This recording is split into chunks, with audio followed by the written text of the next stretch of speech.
जब भी प्रेम और त्याग की बात होती है तो श्री कृष्ण और राधा का जिक्र जरूर होता है। ये एक ऐसी कहानी है जो ना जाने कितनी पीढ़ियों से दिलों को छूती आई है। तो आज हम इसी अमर प्रेम कथा के एक बहुत ही गहरे, एक बहुत ही मार्मिक हिस्से को समझने की कोशिश करेंगे। तो चलिए सीधे उस सवाल पर आते हैं जो इस पूरी कहानी के दिल में है। आखिर ऐसा क्या हुआ कि भगवान श्री कृष्ण, जिनकी पहचान ही उनकी बांसुरी की धुन थी, उन्होंने अपने ही हाथों से अपनी सबसे कीमती, सबसे प्रिय चीज को तोड़ दिया। आइए इसके पीछे की वजह जानते हैं। कहानी की शुरुआत होती है वृंदावन की उन गलियों से जहां कृष्ण, राधा और उनकी बांसुरी का रिश्ता वो अटूट था। देखिए, वो बांसुरी सिर्फ एक साज नहीं थी, वो तो उनके प्यार की आवाज थी। ऐसा कहते हैं कि भगवान श्री कृष्ण को दुनिया में सिर्फ दो ही चीजें सबसे ज्यादा प्यारी थीं, और कमाल की बात यह है कि ये दोनों एक दूसरे से बहुत गहराई से जुड़ी हुई थीं। एक थी राधा और दूसरी थी उनकी बांसुरी। असल में कृष्ण की बांसुरी की धुन ही तो थी जो राधा को उनकी तरफ खींच लाती थी। तो ये दोनों, राधा और बांसुरी, इतने गहरे जुड़े हुए थे कि कृष्ण अपनी बांसुरी को हमेशा हमेशा अपने पास रखते थे। ये महज एक म्यूजिकल इंस्ट्रूमेंट नहीं था, बल्कि राधा के साथ उनके अटूट बंधन का एक जीता जागता प्रतीक था।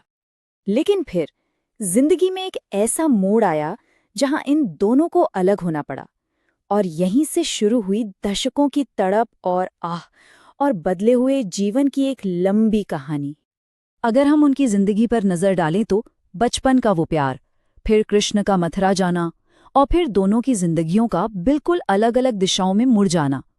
उनके जो कर्तव्य थे, उनकी जो जिम्मेदारियां थीं, वो उन्हें अलग अलग रास्तों पर ले गईं, और कई कई सालों तक वे एक दूसरे से दूर रहे। मथुरा जाने से ठीक पहले श्री कृष्ण ने राधा से वापस आने का एक वादा किया था। एक ऐसा वादा जिसे उनके कर्तव्य और उनकी नियति ने कभी पूरा होने ही नहीं दिया।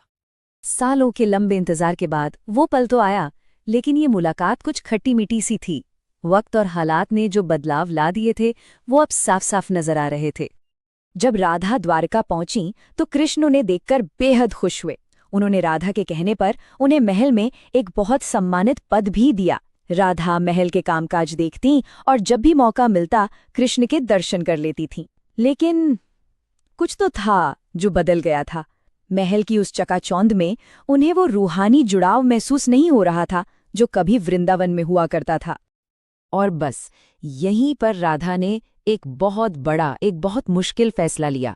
उन्होंने महल की सारी सुख सुविधाएं छोड़कर वहां से दूर चले जाने का फैसला किया, ताकि वो उस गहरे आध्यात्मिक बंधन को फिर से महसूस कर सकें जो उन्हें लग रहा था कि कहीं खो सा गया है। अब हम कहानी के उस सबसे भावुक हिस्से पर पहुंचते हैं जहां राधा के आखिरी पलों की बात है। वक्त गुजरता गया और राधा बिल्कुल अकेली और कमजोर हो गईं। अपने जीवन के आखिरी पड़ाव पर उन्होंने मन से भगवान श्री कृष्ण को याद किया, और कृष्ण उनके सामने आ गए। कृष्ण ने राधा से उनकी आखिरी इच्छा पूछी। राधा ने बस एक ही चीज मांगी कि वो आखिरी बार कृष्ण को बांसुरी बजाते हुए सुनना चाहती हैं। श्री कृष्ण ने बांसुरी उठाई और एक ऐसी सुरीली धुन बजाना शुरू की। वो दिन रात बजाते रहे, तब तक बजाते रहे जब तक राधा ने उस धुन को सुनते सुनते कृष्ण में ही विलीन होकर अपना शरीर नहीं त्याग दिया। और अब हम कहानी के उस मोड़ पर आते हैं जहां हमारे उस पहले सवाल का जवाब छिपा है कि राधा की मृत्यु पर कृष्ण की क्या प्रतिक्रिया थी। कृष्ण तो भगवान थे। वो जानते थे कि उनका प्रेम अमर है, कि आत्मा कभी नहीं मरती। लेकिन इसके बावजूद वो राधा के जाने के दुख को बर्दाश्त नहीं कर सके। ये उनके दिव्य प्रेम की मानवीय गहराई को दिखाता है। और उसी असहनीय दुख में कृष्ण ने अपनी सबसे प्रिय बांसुरी को तोड़ दिया और उसे एक झाड़ी में फेंक दिया। ये सिर्फ एक बांसुरी का टूटना नहीं था, ये उनके अंदर के उस दर्द का प्रतीक था।